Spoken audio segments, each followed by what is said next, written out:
Leviticus chapter 7. Now this is the law of the guilt offering. It is most holy. In the place where they slay the burnt offering, they are to slay the guilt offering, and he shall sprinkle its blood around on the altar. Then he shall offer from it all its fat, the fat tail and the fat that covers the entrails, and the 2 kidneys with the fat that is on them, which is on the loins, and the lobe on the liver he shall remove with the kidneys. The priest shall offer them up in smoke on the altar as an offering by fire to the Lord. It is a guilt offering. Every male among the priests may eat of it. It shall be eaten in a holy place. It is most holy. The guilt offering is like the sin offering. There is one law for them. The priest who makes atonement with it shall have it. Also the priest who presents any man's burnt offering, that priest shall have for himself the skin of the burnt offering which he has presented. Likewise, every grain offering that is baked in the oven and everything prepared in a pan or on a griddle shall belong to the priest who presents it. Every grain offering, mixed with oil or dry, shall belong to all the sons of Aaron, to all alike. Now this is the law of the sacrifice of peace offerings, which shall be presented to the Lord. If he offers it by way of thanksgiving, then along with the sacrifice of thanksgiving he shall offer unleavened cakes mixed with oil, and unleavened wafers spread with oil, and cakes of well-stirred fine flour mixed with oil. With the sacrifice of his peace offerings for thanksgiving, he shall present his offering with cakes of unleavened bread.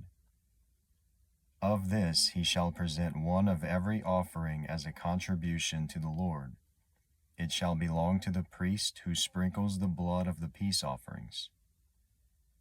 Now as for the flesh of the sacrifice of his thanksgiving peace offerings, it shall be eaten on the day of his offering. He shall not leave any of it over until morning. But if the sacrifice of his offering is a votive or a freewill offering, it shall be eaten on the day that he offers his sacrifice, and on the next day what is left of it may be eaten. But what is left over from the flesh of the sacrifice on the 3rd day shall be burned with fire. So if any of the flesh of the sacrifice of his peace offerings should ever be eaten on the 3rd day, he who offers it will not be accepted, and it will not be reckoned to his benefit.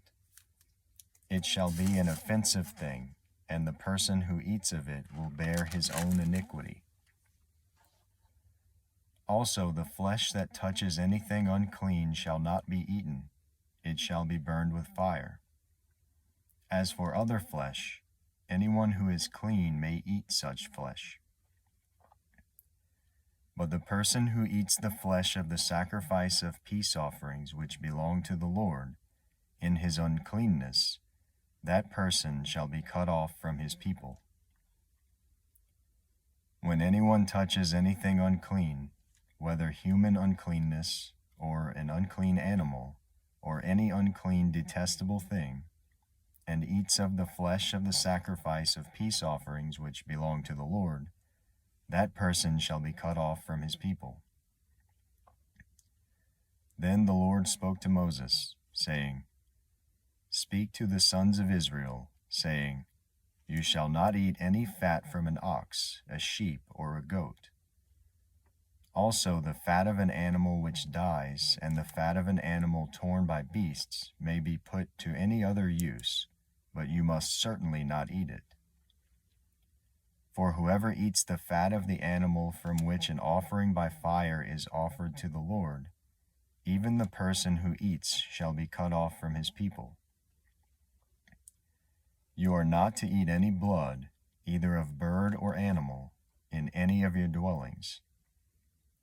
Any person who eats any blood, even that person shall be cut off from his people. Then the Lord spoke to Moses, saying, Speak to the sons of Israel, saying, He who offers the sacrifice of his peace offerings to the Lord shall bring his offering to the Lord from the sacrifice of his peace offerings. His own hands are to bring offerings by fire to the Lord. He shall bring the fat with the breast, that the breast may be presented as a wave offering before the Lord. The priest shall offer up the fat in smoke on the altar, but the breast shall belong to Aaron and his sons. You shall give the right thigh to the priest as a contribution from the sacrifices of your peace offerings. The one among the sons of Aaron who offers the blood of the peace offerings and the fat, the right thigh shall be his as his portion. For I have taken the breast of the wave offering and the thigh of the contribution from the sons of Israel from the sacrifices of their peace offerings, and have given them to Aaron the priest and to his sons as their due forever from the sons of Israel. This is that which is consecrated to Aaron and that which is consecrated to his sons from the offerings by fire to the Lord, in that day when he presented them to serve as priests to the Lord. These the Lord had commanded to be given them from the sons of Israel in the day that he anointed them. It is their due forever throughout their generations. This is the law of the burnt offering, the grain offering, and the sin offering, and the guilt offering, and the ordination offering, and the sacrifice of peace offerings, which the Lord commanded Moses at Mount Sinai in the day that he commanded the sons of Israel to present their offerings to the Lord in the wilderness of Sinai.